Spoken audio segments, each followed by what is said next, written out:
Hello friends, இன்னைக்கு நம்ம வீடியோவில் ப்ளவுஸ் பேக் நெக் டிசைன் தான் பார்க்க போகிறோம். இந்த டிசைன் தைக்கிறது ரொம்ப ரொம்ப ஈஸி. பிகினர்ஸாக இருந்தீங்கன்னா கண்டிப்பாக ட்ரை பண்ணி பாருங்கள். நீங்கள் டக்குன்னு ஒரு டிசைன் வைக்கணுன்னா இந்த டிசைனை ட்ரை பண்ணி பாருங்கள். பா நெக் வைக்கிறவங்களாம் சிம்பிளாக தைக்காமல் இது மாதிரி சின்னதாக டிசைன் கொடுத்து தைக்கும் போது பார்க்கவும் அழகாக இருக்கும், தைக்கிறதும் ரொம்ப ஈஸியாக இருக்கும். கண்டிப்பாக ட்ரை பண்ணி பாருங்கள். இப்போ இதை எப்படி தைக்கிறதுன்னு பார்க்கலாம்.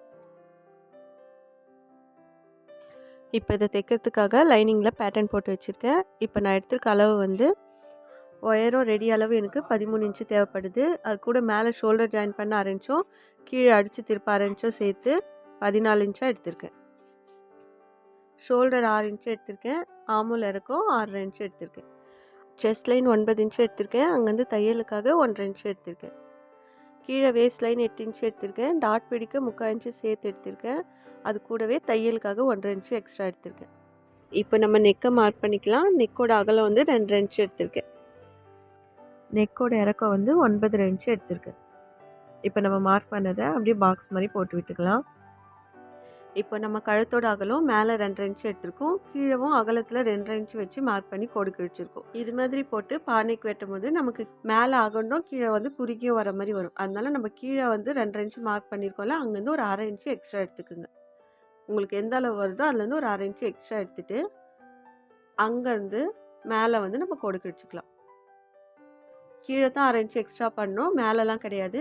மேலே எந்த அளவு எடுத்துருக்குமோ கீழே அந்த 1/2 இன்ச்சு மார்க் பண்ணியிருக்கோம்ல, அது வரைக்கும் கோடு கிழிச்சு விட்டுக்குங்க. இப்போ நம்ம மார்க் பண்ணதை கட் பண்ணி எடுத்துக்கலாம்.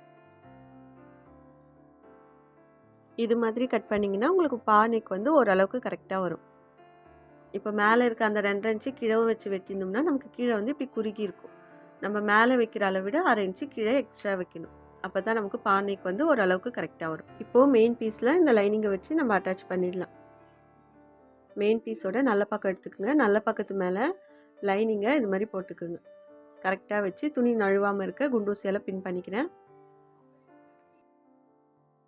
இப்போ நம்ம நெக்கை அடித்து திருப்ப போகிறோம். இந்த ஓரத்துலேயே 1/4 இன்ச்சு அளவில் நம்ம தையல் போட்டுக்கலாம். இப்போ 2 துணியும் ஒன்றா இருக்கிறதுனால வீடியோவில் சரியாக தெரியல. வீடியோவில் தெரியறதுக்காக நான் இந்த 1/4 இன்ச்சு அளவில் கோடு போட்டுக்கிறேன். பிகினர்ஸாக வந்து இது மாதிரி கோடு போட்டு தைச்சிங்கன்னா அந்த தையல் வந்து ஸ்ட்ரைட்டாக வரும். இப்போ நம்ம கோடு போட்டிருக்கோம்ல, அது மேலேயே தையல் போட்டு வரலாம்.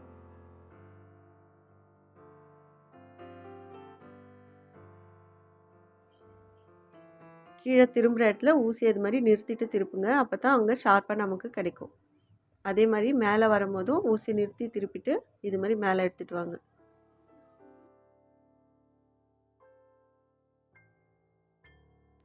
இப்போ அந்த தையல்லேருந்து 1/4 இன்ச்சு துணி எக்ஸ்ட்ரா விட்டுட்டு நம்ம கட் பண்ணி எடுத்துக்கலாம்.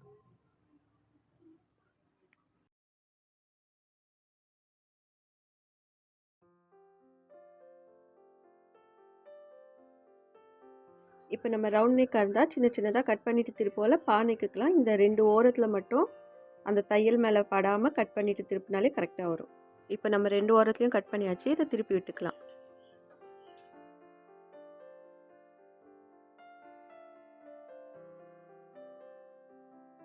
இது மாதிரி திருப்பி விட்டுட்டு அது மேலே நம்ம படிமான தையல் போட்டு எடுத்துக்கலாம்.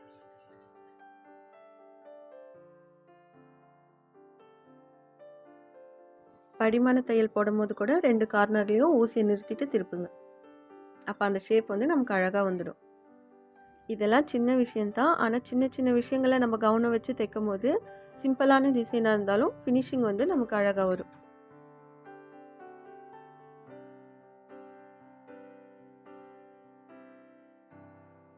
படிமான தையல் போட்டதும் இதை திருப்பி விட்டுட்டு நம்ம அந்த லைனிங்கை சுற்றி தையல் போட்டு எடுத்துக்கலாம்.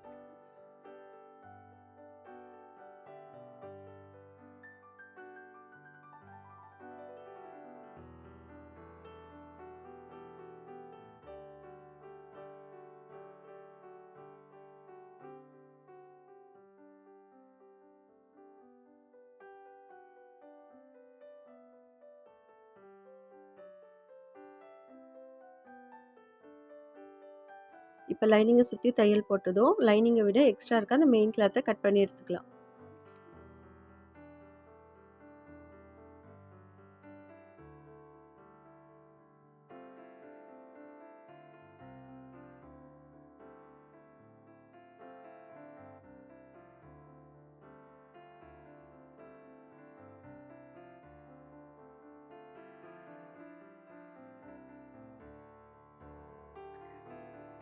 இப்போ டாட் பிடிக்க எந்த அளவு துணி விட்டுருக்குமோ அந்த அளவு 2 சைடும் டாட் பிடிச்சிக்கலாம்.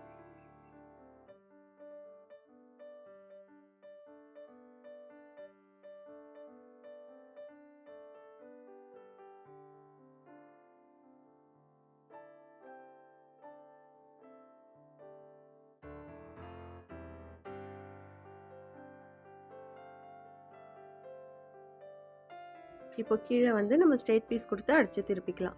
1.5 இன்ச்லேருந்து 2 இன்ச் அகலம் இருக்க மாதிரி ஒரு ஸ்ட்ரெயிட் பீஸ் எடுத்துக்கோங்க.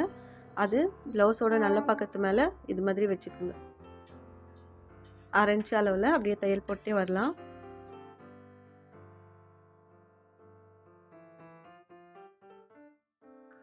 இப்போ அந்த ஸ்ட்ரெயிட் பீஸ் இது மாதிரி திருப்பிட்டு அந்த பிசுறு மேலேயே வச்சு அந்த ஸ்ட்ரெயிட் பீஸ் மேலேயே ஒரு தையல் போட்டுக்கலாம். இது மாதிரி போட்டுட்டு பின்பக்கமாக திருப்பி அதை இது மாதிரி 2ஆக மடித்து அது மேலே ஒரு தையல் போட்டுக்கலாம்.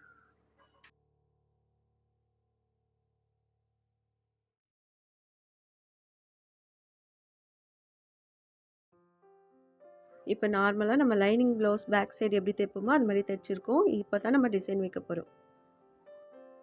ஃபஸ்ட்டு நம்ம சென்டரில் போ மாதிரி வைக்கிறதுக்கு ரெடி பண்ணிக்கலாம். இப்போது மெயின் கிளாத்தில் 2 பீஸ் இது மாதிரி கட் பண்ணி எடுத்துக்கோங்க. அப்படி இல்லைன்னா ஒரு மெயின் கிளாத்தும் ஒரு லைனிங்கும் இது மாதிரி கட் பண்ணி எடுத்துக்கோங்க. இதோட அகலம் வந்து நம்ம ப்ளவுஸில் அந்த பானைக்கோட அகலம் எந்த அளவு வருதோ அதை விட 1.5 இன்ச்சு எக்ஸ்ட்ரா எடுத்துக்கோங்க. எனக்கு 6 இன்ச்சு வருது. 1.5 இன்ச்சு எக்ஸ்ட்ரா சேர்த்து 7.5 இன்ச்சாக நான் அகலத்தில் எடுத்திருக்கேன். உயரம் வந்து நமக்கு எந்த அளவு அந்த போ சைஸ் வேணுமோ அந்த அளவு எடுத்துக்கலாம். நான் 5 இன்ச்சு எடுத்திருக்கேன். 5 இன்ச்சே பொதுவான அளவு தான், மீடியம் சைஸில் வரும். இப்போ 2 நல்ல பக்கமும் உள் பக்கமாக இருக்கிற மாதிரி வச்சு 1/4 இன்ச்சு அளவில் 2 சைடும் தையல் போட்டுக்குங்க.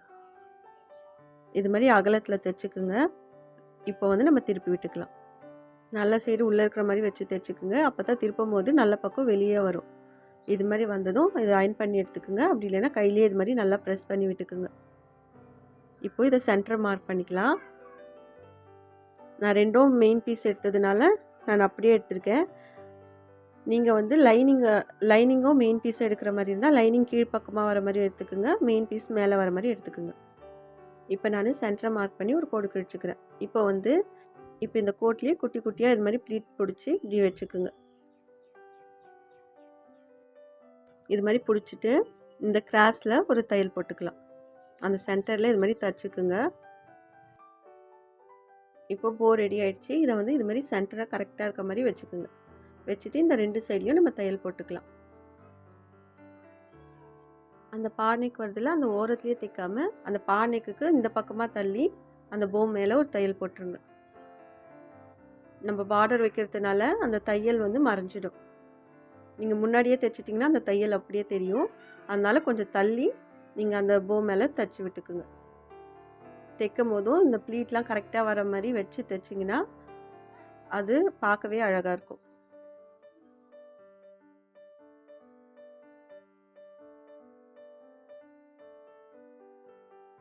இப்போ நம்ம சென்டரில் போ தைச்சாச்சு. இப்போ 2 சைடும் பார்டர் எந்த அளவு தேவையோ அந்த அளவு கட் பண்ணி எடுத்துக்கலாம். கரெக்டான அளவு கட் பண்ணாதீங்க. 1/2 இன்ச்சு எக்ஸ்ட்ரா இருக்க மாதிரி கட் பண்ணுங்கள். ஏன்னா நம்ம கீழே வந்து அந்த பார்டரை மடித்து தைக்கணும். மேல் பக்கம் அப்படியே கூட தைக்கலாம். கீழே வந்து அந்த 1/2 இன்ச்சு அளவு நம்ம மடிக்க போகிறோம். அதனால் 1/2 இன்ச்சு எக்ஸ்ட்ரா இருக்க மாதிரி எடுத்துக்கோங்க.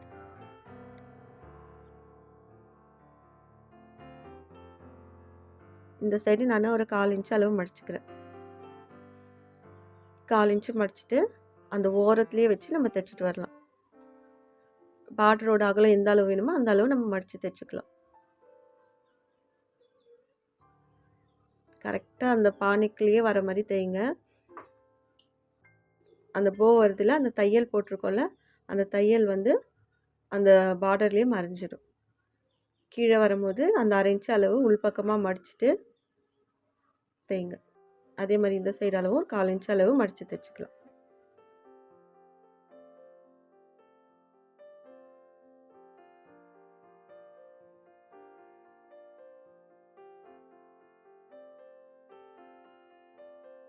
இப்போ இது மாதிரி திருப்பிட்டு மேல் பக்கம் எக்ஸ்ட்ரா இருக்க பார்டரை வெட்டி விட்டுக்கலாம். இப்போ அந்த பக்கம் பார்டர் எப்படி தைச்சோமோ அதே மாதிரி இந்த பக்கமும் தைச்சி எடுத்துக்கலாம்.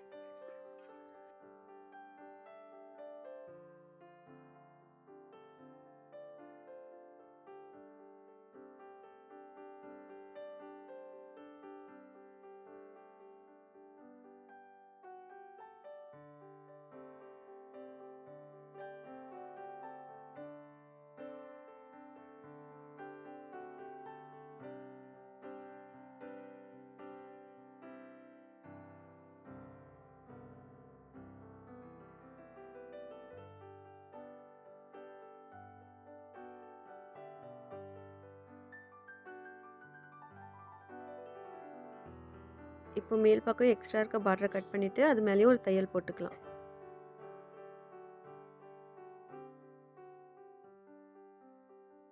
ரெண்டு சைடும் பார்டரும் வச்சாச்சு. இப்போ சென்டரில் அந்த போ தைச்சிருக்கோம்ல, அந்த தையல் தெரியாமல் இருக்கிறதுக்காக இது மாதிரி பீட்ஸ் எடுத்து நான் தைச்சி விட்டுக்கிறேன். ஃபஸ்ட்டு அந்த போ மேலே ஒரு தையல் போட்டுடுங்க. போட்டுட்டு அப்புறம் இந்த பீட்ஸை வச்சு தைச்சிக்கலாம். அப்போ நமக்கு ஸ்ட்ராங்காக இருக்கும்.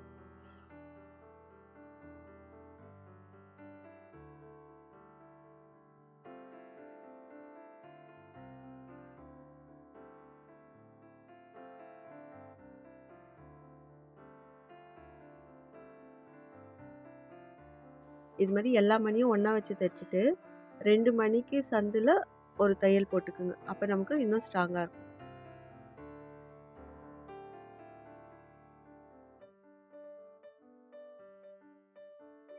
இப்போ நம்ம தைச்சி முடிச்சாச்சு. ரொம்ப ஈஸியான நெக் டிசைன் இது.